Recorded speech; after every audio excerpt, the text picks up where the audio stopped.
The topic of our flagship publication is somewhat different this year from previous year.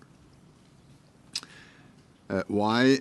Because rather than focusing on a particular trade policy area, as we did in previous years, we've taken a broader approach and tried to provide a glimpse into how international trade landscape may evolve in the future.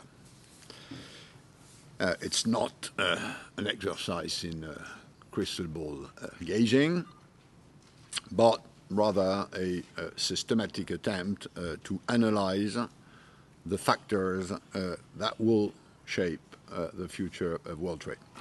As you know, the world is changing rapidly, hence the world of trade is changing rapidly.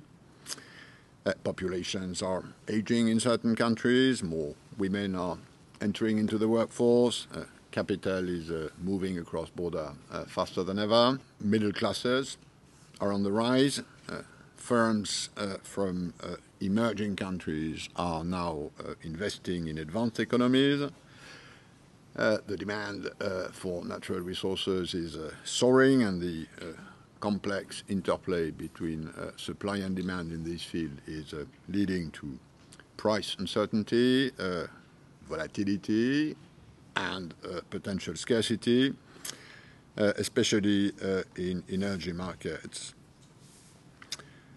Transport and communication costs have declined rapidly owing to technology revolution, while the rules of the game, which are defined by political systems, by economic institutions, by cultural norms, are also evolving, albeit more slowly. At the same time, technological advance, innovative budget strategies, policy changes have generated in greater economic, political, social interdependence among countries over the years. As we all know, this consolidation of globalization has created losers, but it has also made a profound contribution to growth, to development, to prosperity by increasing the size of the world's economic pie. Increased economic growth is in turn driving more trade openness. So trade bears a complex relationship with many of the other forces of change which are affecting our world. Now, we at WTO do not espouse trade for its own sake, but for its potential contribution to our collective future. Our responsibility is to nurture trade and create the conditions under which it will make its rightful contribution to make of this world a better place. What we've tried to do is look at how trade is. This is really built around trade, but there's a lot more in this report than just trade, for obvious reasons. Trade is part of something much, much bigger. And we're basically looking a little bit at history and at where we are now and what that means for where we are likely to go. We look at the basic economic factors that will drive trade, and of course this is very much a two-way relationship, which we'll keep having to emphasize. We're also the question of trade openness. What role does trade openness play? What role is it likely to play in the future?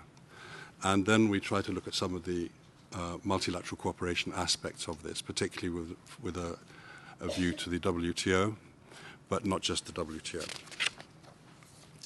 So the trends, the core trends that come out of this pretty clearly are how new players have risen to prominence. Countries have become less specialized over time. Now, this is, of course, what we would expect, the whole question of diversification, growth, and development. And that is clearly perceptible from the trends.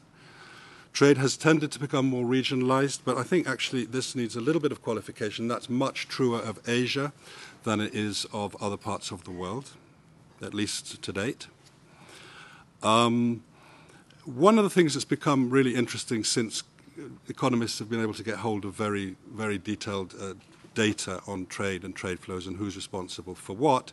And it turns out that, in fact, in many, many countries, trade is dominated by a small number of large firms. Now, this wasn't necessarily expected intuitively before these data became available, and this has raised a whole lot of interesting questions of a policy nature and of how we should understand the gains from trade.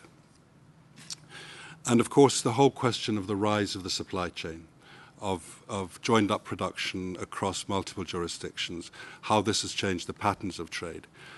And one of the things that has been particularly notable in this, and here I'm linking to the fact that we've started to try in recent years to measure trade in value-added terms and not just in gross terms. If you look at these two pictures, look what's happened to the share of services. I think that's the most dramatic development here. Services is the green part. The way we measured services before was basically balance of payments data, and that way we got less than a quarter of total trade being accounted for by services. When we started to go to the value-added numbers, we're moving towards half, and this is still an underestimate. I mean, one of the big messages that comes out of this analysis, and when we look at the future in general, is how important services are, and linked to that, how little we really understand about services. So I think that's a major challenge for research and for policy, which really comes out of all this work. In conclusion, trade has played a remarkable role over the last decades as part of a virtuous circle of economic growth, development, a harbinger of opportunities unimaginable not that long ago, and as an agent for potential greater social cohesion. The rise of international supply chains has deepened, broadened opportunities arising from international exchange. It has enabled many developing economies to reach out to the global market. As we've seen last week, WTO Aid for Trade initiative has played a crucial role in helping to create supply capacity and to connect the least connected. Some of the challenges which this report identified have already, in some ways, been addressed in the report of the stakeholder panel, which was published in April this year. The list is by no means exhaustive, but the ground it covers will hopefully initiate thought, discussion, to keep ensuring that trade is seen as a solution, not as a threat. New actors, new patterns of trade, new barriers to trade have to be acknowledged.